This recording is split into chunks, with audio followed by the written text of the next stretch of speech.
Derive the formula for the electric potential energy of system of two charges. अब मान लो कि जैसे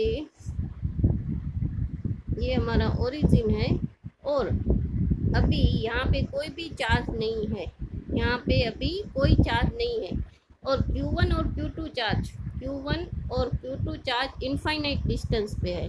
Q1 और Q2 चार्ज इनफाइनाइट डिस्टेंस पे है और सपोज Q1 चार्ज को हम इनफाइनाइट डिस्टेंस से Q1 को हम R1 पोजीशन पे लेके आ रहे हैं, तो यहाँ पे अभी कोई चार्ज नहीं था, इसीलिए यहाँ पे कोई इलेक्ट्रिक फील्ड नहीं था। तो इनफाइनाइट डिस्टेंस से Q1 को यहाँ पे लाने के लिए हमें कोई वर्क डन करने की ज़रूरत नहीं पड़ी, क्योंकि फोर्स था ही नहीं, तो उसके अगेंस्ट हमें कुछ काम नहीं करना पड़ा। Therefore work done, there is no external field against which work needs to be done to bringing Q1 from infinity to distance R1, therefore work done W equal to 0।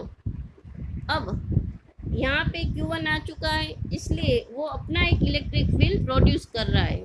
अब हम Q2 चार्ज को यहाँ से उठा के हम उसको भी R2 डिस्टेंस पे लेके आना चाहते हैं, R2 डिस्टेंस पे हम लेके आना चाहते हैं, बट यहाँ पे Q1 चार्ज ऑलरेडी प्रेजेंट है, तो उसने अपना एक इलेक्ट्रिक फील्ड, एक अपना एरिया बनाया हुआ है, तो वो दूसरे चार्ज को एंटर नहीं करने देगा। इसीलिए क्या होगा कि इनफाइनाइट से हम जब भी Q2 चार्ज को लेके आएंगे तो हमें वर्क डन करना पड़ेगा, बिकॉज R1 डिस्टेंस पे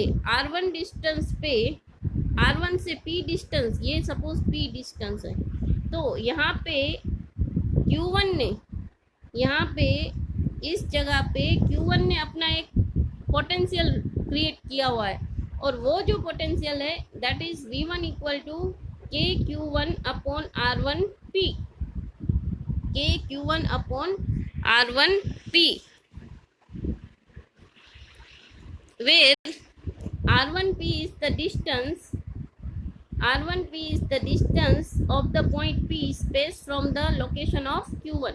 Now work done in bringing charge Q2 from infinity to given point by distance R2 in the electric field W2 equal to Q2 into V1।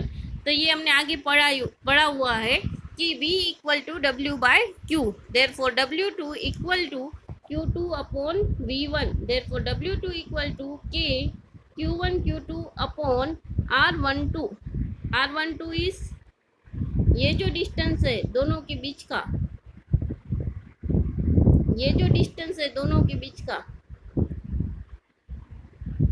This is R12,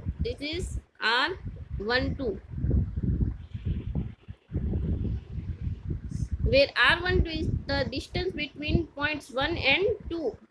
Since electrostatic force is conservative, this work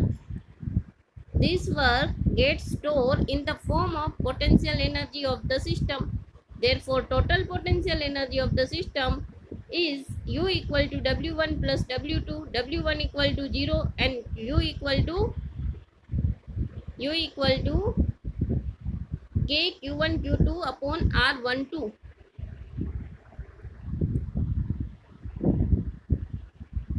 If Q2 brought first to present location Q1 and brought later, potential energy would be according to the equation number 2। यानी कि अगर Q1 की जगह हम Q2 को पहले लाते और Q1 को बाद में लाते तो भी पोटेंशियल एनर्जी हमें यही मिलती। ऐसे आप मान लो कि बहुत सारे चार्जेस हम लेके आ रहे हैं, बहुत सारे या 3 चार्ज लेके आ रहे हैं, तो यहाँ पे 3 चार्ज का फॉर्मूला दिया हुआ है कि सबकी पोटेंशियल एनर्जी ऐड होगी K equal to Q1 Q2 by R12, Q1 Q3 by R13, Q2 Q3 by R23। So potential energy of the system is given by this, if equation 2 is true for any sign of Q1 and Q2। if q1 q2 is greater than 0, potential energy will be positive, and if q1 q2 is less than 0, potential energy will be negative. यानी कि अगर दोनों same charge है, then the q1 and q2 is greater than 0, potential energy will be 0, and q1 q2 is less than 0, negative है तो potential energy भी हमें negative मिलेगी।